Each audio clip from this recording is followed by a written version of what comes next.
देखिए, ये तो छोटे मन की बात है। जब मन छोटा होता है राजा का,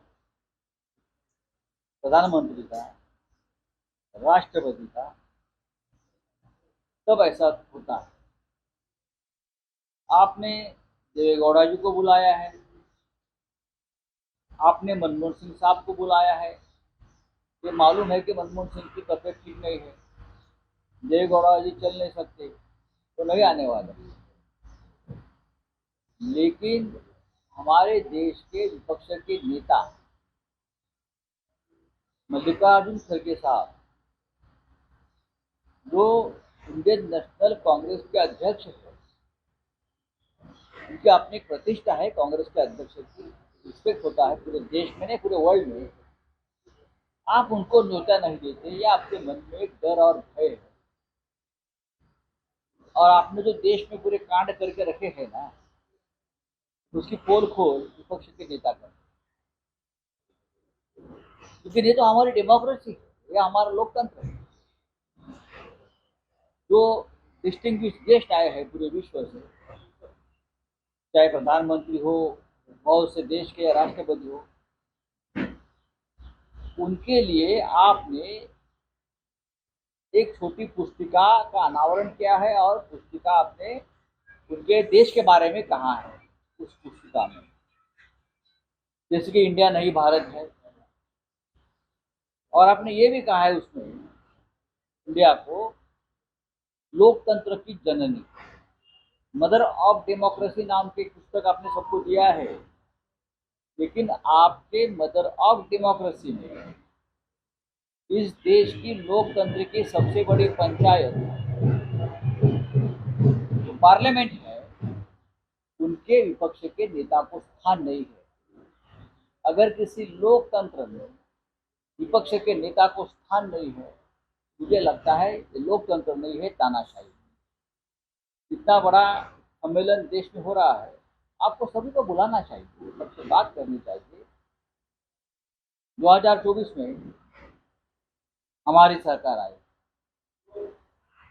हम सत्ता पे रहेंगे, तो ये गलती, ये ओछापन, ये नीचापन हम नहीं करेंगे, क्योंकि हम लोकतंत्र को मानते हैं।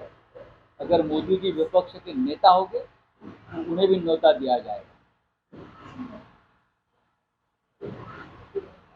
सर, इसमें राहुल गांधी जो है वो यूरोप में है, यूरोप के टूर पे है, उन्होंने मणिपुर के ऊपर बात की है, मणिपुर के ऊपर बात की तो है, क्या गलत क्या जिस है? तरह का वायलेंस हो रहा है उसके ऊपर बात की है। क्या कहीं ना कहीं टाइमिंग जो है, हर बार जब राहुल गांधी बाहर जाते हैं उनके ऊपर, जब वो देश के मुद्दों पे बात करते हैं, उनके ऊपर काफी टिकाएं होती है। चाइना को लेकर भी बात की है।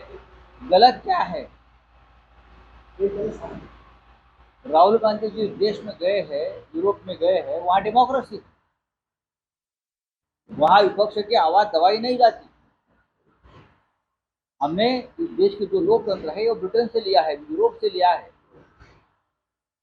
और ये सभी जो देश है, चाहे छोटे हो या बड़े हो, वहाँ के विपक्ष के नेता का अपमान नहीं किया जाता। और जो सरकार के खिलाफ आवाज उठाते हैं, उनके खिलाफ झूठी जांच एजेंसियां बिठाकर उनको जेल में नहीं डाला जाता। एक तरफा राज नहीं होता। अगर राहुल जी ने एक डेमोक्रेटिक कंट्री में जाकर हमारे देश की डेमोक्रेसी के बारे में बात की है, तो उसमें गलत क्या है? ये शुरुआत किसने की? जाकर बाहर देश की बदनामी और निंदा करने की, यही लोगों ने की है ना। मणिपुर में हिंसा है या नहीं है, और सरकार पूरी तरह से फेल है। और भी बातें राहुल जी ने वहां कही है, तो सच बातें हैं। और सच कहने में क्या डर है?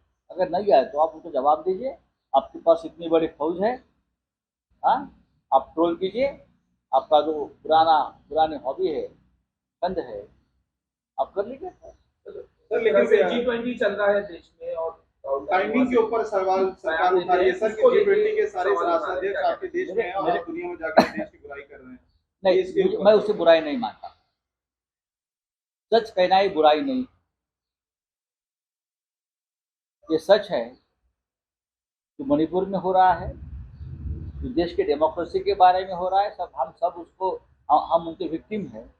और देखिए, मैंने कहा ना, खड़गे साहब, मल्लिकार्जुन खड़गे जो देश के विपक्ष के नेता है अधिकृत तौर पर, आप उनको नहीं बुलाते इतने बड़े फंक्शन को, तो आप कौन से डेमोक्रेसी की बात करते हो? आप बताइए मुझे। तो राहुल जी की बात है, कड़वी है लेकिन सच्ची। सर, ए राजा डीएमके के जो नेता हैं वो एक कदम और आगे बढ़ के सनातन धर्म को कुष्ठ रोग और एचआईवी एड्स जैसी बीमारी तक का संज्ञा दे रहे हैं।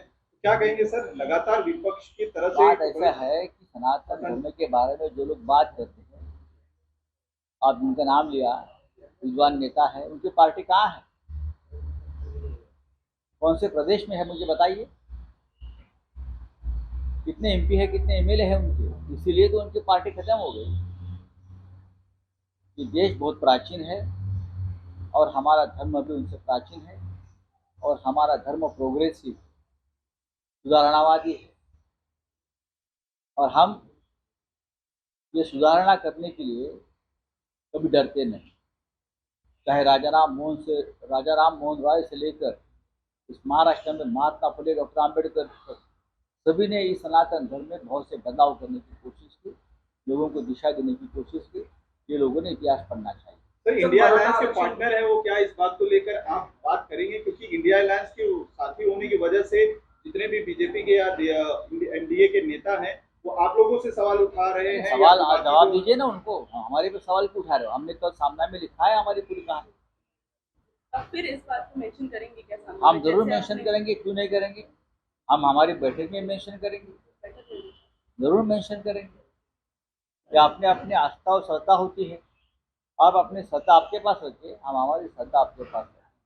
तो कल मराठा आरक्षण को जो डेलीगेशन आया था, सीएम डीसीएम से मुलाकात हुई, आज 11 बजे जयंत पाटिल को अपना फैसला देने वाले हैं, किस तरह से कहना चाहिए? फैसला सुनाइए, बाद में बोलिए। हम चाहते हैं ये जो मसला है खत्म हो, और जो मनोज जोरंडे पाटिल जो बैठे हैं उपोषण को, अनशन को, उनकी जिंदगी खतरे में है। अब 10 दिन हो चुके हैं, ज़्यादा ही हो चुके हैं। मनोज की माँ ने भी अपील की है सरकार से कि मेरे बेटे को बचाओ, और पूरा महाराष्ट्र ये कहेगा की मनोज महाराष्ट्र का बेटा, उनको बचाइए। चलो सर, G20च्या परिषदेला सुरुवात झालेली आहे। एकीकडे मनमोहन सिंग यांना आमंत्रण दिलं जातं, देवेगौडा यांना आमंत्रण दिलं जातं, परंतु जे विरोधी पक्ष नेते आहेत, मी आत्ताच आपल्याला सांगितलं त्या विषयावर की G20 आहे की मोदी 2020 आहे, असा एक प्रश्न सगळ्यांना पडलेला आहे। या देशामध्ये जो बायडन पासून अनेक राष्ट्राचे प्रमुख आलेले आहेत, ते प्रमुख नेते इथे आल्यामुळे चीननं जी आमची जमीन गिळलेली आहे, लडाख, गलवान व्हॅली, अरुणाचल, ती परत मिळणार आहे का? भारतावरचं कर्ज माफ होणार आहे का? लाखो करोडो कोटी किती खर्च झालाय, तरीही आंतरराष्ट्रीय स्तरावरती अशा प्रकारच्या बैठका महत्त्वाच्या असतात। मोदींनी ते केलेलं आहे त्यांच्या नेतृत्वाखाली। प्रश्न असा आहे की आणखी 3 वर्षांनी दुसऱ्या राष्ट्रामध्ये होणार, एक रोटेशन नुसार सुरू होतं का? हे काय फार वेगळं काही चाललंय? या देशात आधी पंडित नेहरू असताना किंवा इंदिराजी असताना अशा प्रकारच्या आंतरराष्ट्रीय बैठका झालेल्या आहेत, नवीन काय त्याच्यामध्ये? आज आमच्या समोर प्रश्न आहे, चीननी लडाखची किती हजार वर्गमीटर जमीन गिळली आहे, 20 किलोमीटर आतमध्ये घुसल्या, गलवान व्हॅलीमध्ये घुसल्या, अरुणाचलवर त्यांनी ताबा सांगितलाय, आणि चीनचे राष्ट्राध्यक्ष या बैठकीला आलेले नाहीत, मिस्टर पुतीन आलेले नाहीत। लक्षात घ्या, या सगळ्या बैठकीतून शेवटी काय मिळणार आम्हाला? आमचं लक्ष आहे लडाखने गिळलेल्या आमच्या जमिनीकडे, लडाखमध्ये गिळलेल्या आमच्या जमिनीकडे चीन ही परत मिळणार असेल तर आम्ही या बैठकीचं स्वागत करू। पण तरीही आंतरराष्ट्रीय मंचावरती हिंदुस्थानची जी ताकद वाढली आहे, नक्कीच ते कौतुकास्पद आहे। टीकेसाठी टीका हा आमचा विषय नाही, आणि या देशामध्ये लोकशाही टिकायला हवी। G20 मध्ये लोकशाहीचं फार मोठी तुतारी वाजवण्यात येते, पण त्याच्यापैकी जे कार्यक्रम झाले त्यातले जेवणावळीचे, खाण्यापिण्याचे, बैठकांचे, त्यात या देशाच्या प्रमुख विरोधी पक्षनेत्याला म्हणजे मल्लिकार्जुन खरगे यांना आमंत्रणच नाही. तुम्ही आलेल्या सगळ्या पाहुण्यांना एक पुस्तिका दिलेली आहे. भारत हा कसा लोकशाहीचा जनक आहे, जननी आहे. पण त्या लोकशाहीच्या जननीमध्ये संसदेमधल्या विरोधी पक्षाच्या प्रमुख नेत्याला स्थान नसेल तर ती जननी ती वांद तुम्ही करताय, हे स्पष्ट सांगावं असं वाटतंय. आणि राजाचं मन मोठं असावं लागतं, राज्यकर्त्याचं मन मोठं असावं लागतं. तुम्ही तुमच्या विरोधी पक्ष नेत्याचा द्वेष करताय, ते चुकीचं आहे. हो गया.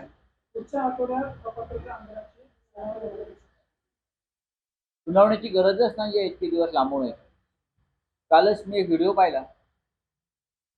विधानसभेचे अध्यक्ष एका मंचावर दही अंडीच्या कॉलर उडवून नाचत होते. मैं ठीक बोल रहा हूँ ना. विधानसभा के अध्यक्ष हमारे नाच रहे थे. अच्छी बात है, आप एक फैसला सुनाइए जो तर्कसंगत और न्याय संगत हो, हम भी आपके सम्मान में नाचेंगे. हिम्मत है तो कानून का पालन करो. कितने महीने हो गए आप कानून का पालन नहीं कर रहे. आपको नाचने का टाइम है, आप नाच सकते हो. हाँ, लेकिन जो विधायकों का जो आपके सामने जो फैसला चल रहा है, एक मुकदमा चल रहा है, आप उसके लिए टाइम नहीं देता. बोलिए. सर, एकीकडे मराठा आरक्षणासंदर्भात तोडगा काढता आलेला नाहीये सरकारला, दुसरीकडे धनगर आरक्षणासंदर्भातची अत्यंत गंभीर अशी गोष्ट काल या महाराष्ट्रात घडलेली आहे. ते दुर्दैव आहे. एक धनगर कार्यकर्ता समाजाचा गरीब, त्याने जेजुरीचा भंडारा, विरोबाचा भंडारा विखे पाटील यांच्या अंगावर टाकला. हा भंडारा आहे, ही काळी शाही आहे का, ही माती आहे का, दगड आहे का? नहीं है. ये भगवान का एक उनका जो भंडारा होता है उड़ाला, तो मंत्री जी के सामने भारतीय जनता पार्टी के कार्यकर्ता, उनके ऑल पीएस और सिक्योरिटी मैन ने उस धनगर समाज के कार्यकर्ता को इस तरह से मारा है, पीटा है, वो बेहोश हो गया और मंत्री देखते रहे और हंसते रहे. ये कौन सा कानून चल रहा है? आप पुलिस सामने थे, पुलिस लेके जा सकते थे उसको. उसने क्या गुनाह किया है? हमारे ऊपर भी डालते हैं भंडारा कभी कभी. भगवान का प्रसाद होता है, यह आपका हिंदुत्व है. आप भगवान के भंडारा जो हमारे यहाँ होता है, जो लगाते हैं टिक्का, हाँ, हल्दी, आपके ऊपर किसी ने एक शब्दा से हल्दी डाली है, टाकलाय, तर तुम्ही त्याला बेदम मारता मरेपर्यंत, लाथा बुक्क्यानी बेहोश करता. आणि मंत्री विखे पाटील हसतायत, ते सोडवायला गेले नाही. हे तुमचं हिंदुत्व. सर, ओबीसी समाज में कहीं ना कहीं नाराजगी है जिस तरीके से मराठा आरक्षण को कुणबी समाज में देने का आप दिया जा रहा है. मुख्यमंत्री के साथ आज बैठक है, चेतावनी दे रहे हैं. आज मुख्यमंत्री के साथ बैठक है. हम देखना चाहते हैं क्या हो रहा है. चलिए, थैंक यू.